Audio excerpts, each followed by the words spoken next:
Chers amis auditeurs, mes frères et sœurs en Jésus-Christ, que la grâce et la paix de Dieu vous soient multipliées.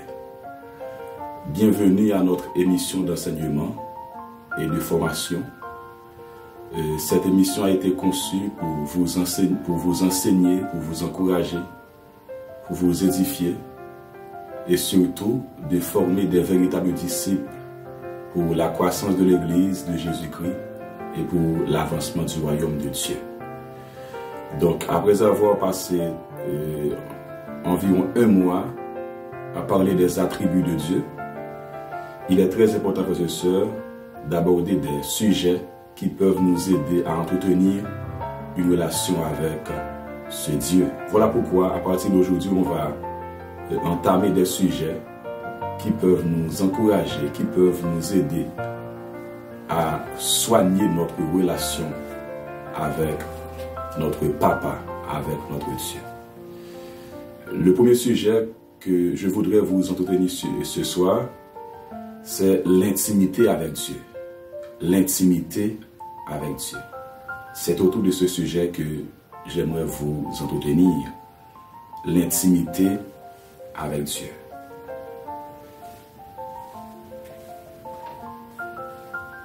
Mes frères et sœurs, la vie chrétienne ne signifie pas seulement jeûner, d'aller régulièrement à l'église, prier, faire des retraites. La vie chrétienne est plus que ça. Ce qui est plus important, frères et sœurs, dans la vie chrétienne, c'est d'avoir une communion avec le Seigneur. C'est d'avoir une bonne intimité avec Dieu. D'ailleurs, le plus haut niveau de la vie chrétienne, ce n'est pas d'aller à l'église, prier, jeûner, etc. Le plus haut niveau dans la vie chrétienne, c'est l'intimité avec Dieu. Une bonne communion avec Dieu. C'est votre relation avec Dieu. De nombreuses personnes se plaisent ou se contentent d'aller à l'église chaque dimanche, de prier régulièrement, de jeûner, de faire des retraites spirituelles. Certains sont des grands leaders, des pasteurs, des évangélistes, et d'autres sont des responsables de groupe. Mais malheureusement, beaucoup de ces personnes-là, frères et sœurs, n'ont pas forcément une intimité avec Dieu. Ils n'ont pas une communion avec Dieu, ce qui est vraiment triste. Donc, il est possible, frères et sœurs, il est possible de participer régulièrement à des réunions de prière. Il est possible de manifester des dons spirituels. Il est possible d'avoir de grandes responsabilités à l'église. Cependant, vous n'avez aucune relation avec Dieu. Vous n'avez aucune intimité avec Dieu. Vous n'avez aucune communion avec Dieu. Il est possible, frères et sœurs, d'être dans la maison de Dieu tout en étant loin de Dieu. Il est possible d'être dans la maison de Dieu tout en étant loin de son cœur. Si on n'a pas de l'intimité avec Dieu, si on n'a pas de communion avec lui, ça ne sert à rien de prier, ça ne sert à rien de jeûner, ça ne sert à rien d'avoir des responsabilités, ça ne sert à rien. Que servirait-il à un homme d'être responsable? Que servirait-il à un homme d'être régulièrement à l'église s'il n'a aucune communion avec Dieu? Ça ne sert à rien. Ça ne sert à rien. Donc, l'intimité avec Dieu, frères et sœurs, est très importante et même indispensable. Si on n'a pas de l'intimité avec Dieu, frères et sœurs, on est en train de perdre son temps.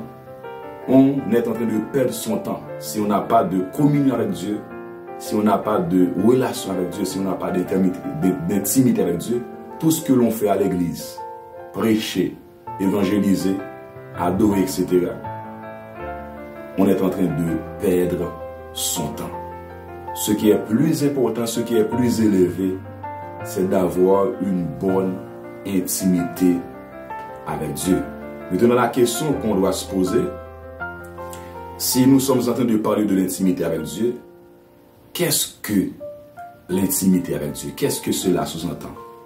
Qu'est-ce qu'on entend par l'intimité avec Dieu selon la Bible? À la lumière de la parole de Dieu, j'aimerais vous partager quelques définitions de l'intimité avec Dieu. Tout d'abord, l'intimité avec Dieu, frères et sœurs, est une relation personnelle, profonde et constante entre un croyant et Dieu.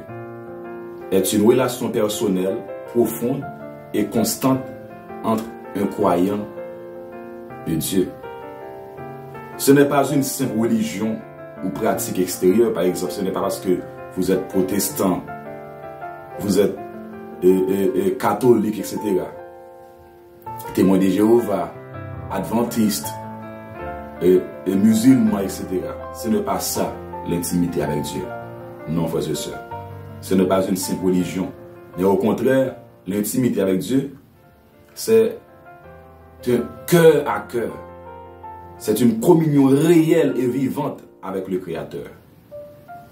On a une relation cœur à cœur avec Dieu. On a une relation cœur à cœur avec Dieu.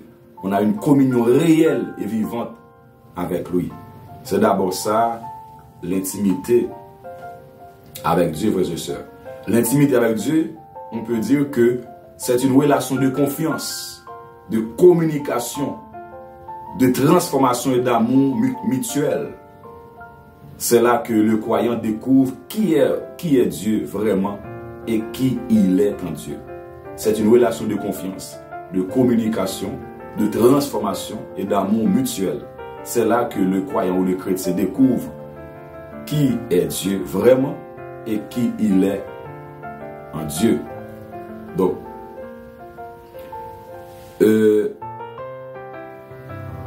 l'intimité avec Dieu, c'est le connaître personnellement. C'est connaître Dieu personnellement. L'intimité avec Dieu. L'intimité avec Dieu, c'est connaître Dieu personnellement. Est-ce que je connais Dieu personnellement? Est-ce que tu connais Dieu personnellement? Selon Jean 17, verset 3, la Bible dit que or, la vie éternelle, c'est qu'ils te connaissent, toi, le seul vrai Dieu, et celui que tu as envoyé, Jésus-Christ. Or, la vie éternelle, c'est qu'ils te connaissent, toi, le seul vrai Dieu, et celui que tu as envoyé, Jésus-Christ. Donc, le point de départ de l'intimité avec Dieu, c'est la connaissance personnelle de Dieu. C'est la première étape à franchir. C'est le point de départ, en fait. C'est le point de départ de l'intimité avec Dieu. C'est la connaissance personnelle de Dieu. On doit connaître Dieu personnellement. Ce n'est pas parce que ton père, il est pasteur, il est chrétien. Ce n'est pas parce que ta mère, elle est prédicatrice, etc. Non, c'est parce que toi, tu connais personnellement le Dieu créateur. Tu dois connaître Dieu personnellement, frères et sœurs. C'est là, c'est le point de départ de l'intimité avec Dieu. Deuxièmement, l'intimité avec Dieu, non seulement on doit connaître Dieu personnellement. Deuxièmement, l'intimité avec Dieu, c'est vivre en communion avec Dieu. Il ne suffit pas seulement de connaître Dieu personnellement, mais il faut vivre en communion avec lui. Il faut vivre en communion avec lui. Selon 1 Jean 1, verset 3, 1 Jean 1, verset 3, la Bible dit que ce que nous avons vu et entendu, nous vous l'annonçons, afin que vous soyez en communion avec nous. Et notre communion est avec le Père et avec son Fils Jésus-Christ. C'est ça, frères et sœurs. Ce que nous avons entendu, ce que nous avons vu et entendu, c'est apôtre Jean qui parle, nous vous l'annonçons. Pourquoi? Afin que vous soyez en communion avec nous. Deuxièmement, et notre communion avec le Père et avec le Fils Jésus-Christ. Donc, on doit marcher, on doit vivre en communion avec Dieu. Troisièmement, l'intimité avec Dieu, non seulement c'est le connaître personnellement, deuxièmement, c'est vivre en communion avec lui. Troisièmement, c'est entendre sa voix et lui obéir. C'est entendre sa voix et lui obéir. C'est lorsqu'on entend la voix de Dieu, on a la capacité d'entendre ou bien de discerner la voix de Dieu et obéir à cette voix. Si vous regardez avec moi Jean 10, verset 27, la Bible dit que mes brebis entendent ma voix, je les connais et elles me suivent. Ça, c'est Jésus qui parle, le divin berger. Mes brebis à savoir les enfants de Dieu. Mes brebis entendent ma voix, je les connais et elles me suivent. En tant qu'enfant de Dieu, on doit pouvoir, frères et sœurs, entendre la voix de Dieu. On doit connaître la voix de notre papa, de notre créateur. De la même manière, on connaît la voix de notre père biologique, de notre mère biologique. Notre papa spirituel, Dieu, le Dieu créateur, on doit être capable de discerner sa voix, on doit être capable d'identifier sa voix. Même si le diable parle, les hommes parlent, mais parmi toutes les voix qui parlent, on doit être capable d'identifier ou bien discerner la voix de Dieu, la voix du créateur. Si on n'est pas capable d'identifier la voix de Dieu, on n'est pas son fils. Vous êtes d'accord? On n'est pas son enfant. Si on n'est pas capable, si on n'est pas en mesure d'identifier la voix de Dieu, on n'est pas son fils. Et quatrièmement, l'intimité avec Dieu, c'est d'avoir un cœur attaché à Dieu. C'est d'avoir un cœur attaché à Dieu. Le psaume 73, verset 28. La Bible dit que, mais moi, à cause de l'approche de Dieu, j'ai mis ma joie à mettre en Dieu mon refuge. Je raconterai toutes tes œuvres. Il y a certaines versions qui disent que pour moi, m'approcher de Dieu, c'est mon bien. C'est mon bien. Est-ce que ton cœur s'attache à Dieu? Très souvent, on chante, on est des bons chanteurs, on chante très bien, on adore, on prie, mais notre cœur s'éloigne de Dieu, on est loin de Dieu. Très souvent, on est dans la maison de Dieu, mais on est loin de Dieu. Il est possible d'être dans la maison de Dieu, mais tout en étant loin de Dieu. Il est possible d'être à la maison de Dieu, frères et sœurs, cependant ton cœur s'éloigne de lui. Est-ce que ton cœur s'attache à Dieu? Donc, en résumé, l'intimité avec Dieu, frères et sœurs, c'est ça. C'est le connaître personnellement. Tu dois connaître Dieu personnellement. Lorsque tu te convertis, lorsque tu te repens, on doit connaître Dieu personnellement. Deuxièmement, on doit vivre en communion avec lui. Troisièmement, on doit être capable de connaître ou bien d'entendre sa voix et lui obéir. Quatrièmement, l'intimité avec Dieu, c'est d'avoir un cœur attaché avec Dieu. Après avoir entendu tout ça, frères et sœurs, tout ce beau discours, on doit se poser cette question. Est-ce que j'ai une communion avec Dieu? Est-ce que j'ai une relation personnelle avec Dieu? Il est vrai que mon père est pasteur, il est vrai que ma mère est chrétienne, mes frères et sœurs sont chrétiens. Est-ce que moi, personnellement, j'ai une intimité avec Dieu? Très souvent, je suis toujours à l'église, je prie, je fais des retraites spirituelles, je médite ma Bible régulièrement. Mais est-ce que je connais ce Dieu? Est-ce que j'ai une relation personnelle avec Dieu, frères et sœurs? À l'instar de Moïse qui parlait avec Dieu face à face, selon Exode 33, verset 1. À l'instar de David qui avait un cœur selon Dieu et l'adorait avec passion, selon le psaume 63. À l'instar de l'apôtre Jean qui reposait sa tête sur la poitrine de Jésus, selon Jean 13, verset 23.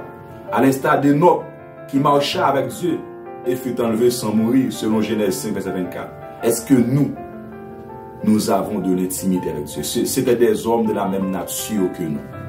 C'était des hommes de la même nature que nous. Est-ce que nous, frères et sœurs, nous qui sommes des responsables, nous qui sommes des choristes, nous qui sommes des prédicateurs, est-ce que nous avons de l'intimité avec Dieu? Est-ce que nous avons une relation avec Dieu? La vie chrétienne, ce n'est pas seulement adorer, chanter, occuper une fonction ou bien jouer un rôle à l'église. Ce n'est pas ça, frères et sœurs, la véritable vie chrétienne. La véritable vie chrétienne, c'est d'avoir une relation personnelle avec Dieu, c'est d'avoir de l'intimité avec Dieu. Et lorsqu'on a de l'intimité avec Dieu, lorsqu'on est en communion avec Dieu, on a la paix intérieure. Dieu nous révèle des directives à prendre. Dieu nous révèle son cœur. Dieu nous révèle ses desseins. Il nous révèle son plan. Il nous révèle sa volonté. Notre vie est transformée, notre caractère est transformé. On a une foi forte et stable, frères et sœurs. Lorsqu'on a de l'intimité avec Dieu, Dieu répand en nous son amour profond. On aime Dieu et on aime les autres lorsqu'on est en communion avec Dieu, lorsqu'on est des intimes de Dieu, frères et sœurs. Donc, Dieu, il nous révèle son plan, il nous révèle sa volonté. Pour finir, frères et sœurs, j'aimerais vous dire que ce que Dieu veut, ce que Dieu attend de nous, ce que Dieu souhaite de nous, ce n'est pas seulement d'être des religieux, aller à l'église, prier, lire la Bible. Ce n'est pas seulement ça. Ce que Dieu veut de nous d'abord, surtout, frères et sœurs, Dieu veut que nous soyons des intimes. Dieu veut que nous soyons des amoureux. Dieu veut que nous soyons ses vrais amis. Dieu cherche des intimes. Dieu ne cherche pas seulement des enfants, des serviteurs, des servantes, des prédicateurs, mais Dieu cherche des intimes. Dieu cherche des amoureux. C'est pourquoi, mes frères et sœurs, on doit s'efforcer jour après jour. On doit s'efforcer au jour le jour à développer, à cultiver une relation avec Dieu, une bonne communion avec Dieu, une bonne intimité avec Dieu. Je prie, frères et sœurs, que le Seigneur nous aide, que le Saint-Esprit nous aide à développer une bonne intimité avec Dieu. Ce sont d'être des religieux, ce sont d'être des formalistes religieux, des légalistes, mais soyons des intimes de Dieu, soyons des amis de Dieu. Moi, personnellement, je veux être un intime de Dieu, je veux être en bonne communion avec Dieu. Je souhaite également vous efforcer à partir de ce soir. Efforcez-vous, frères et sœurs, à développer, à cultiver une intimité avec Dieu. Si vous voulez voir la gloire de Dieu, si vous voulez vivre la manifestation de la puissance de Dieu, si vous voulez expérimenter la plénitude de Dieu, soyez des intimes de Dieu. Notre Père céleste en Jésus-Christ, que ton nom soit sanctifié, Seigneur. Aide-nous, Père, au Saint-Esprit. Donne-nous ton intimité. Donne-nous ta communion. Donne-nous ton cœur. Partage-nous tes émotions, Seigneur. Partage-nous tes sentiments. Nous voulons nous repentir de toute forme de religiosité. Nous voulons nous repentir, Seigneur, de toute forme de religion. Mais ô Dieu fidèle, à partir de ce soir, nous voulons entrer dans une nouvelle relation avec toi. Nous voulons entrer dans une intimité profonde avec toi. Nous voulons expérimenter, Seigneur, une bonne relation, une bonne communion avec toi. Aide-nous, Saint-Esprit, par ta puissance. Nous voulons être ton ami, parler avec toi, te contempler, t'adorer. Fais de nous, Seigneur Dieu, des intimes. Fais de nous, Seigneur Dieu, des amoureux. Fais de nous, cher Seigneur Tout-Puissant, des véritables disciples. Transforme nos vies. Change notre caractère, Seigneur, par ton Saint-Esprit. Que ton nom soit sanctifié, que ton nom soit béni. Au nom de Jésus, notre Sauveur, Seigneur, à lui soit la gloire, à louange, l'honneur, la force, la puissance. Le règne au siècle des siècles. Amen. Frères et sœurs, je vous encourage toujours. Continuez à partager encore cet enseignement. Pour encourager des frères et sœurs, pour édifier des âmes, pour sauver des vies, pour l'avancement du royaume de Dieu, pour la gloire de notre Sauveur, Seigneur Jésus-Christ. À samedi prochain, si Dieu veut, on va vous présenter quelques secrets pour cultiver une intimité avec Dieu. Que le Seigneur vous bénisse abondamment.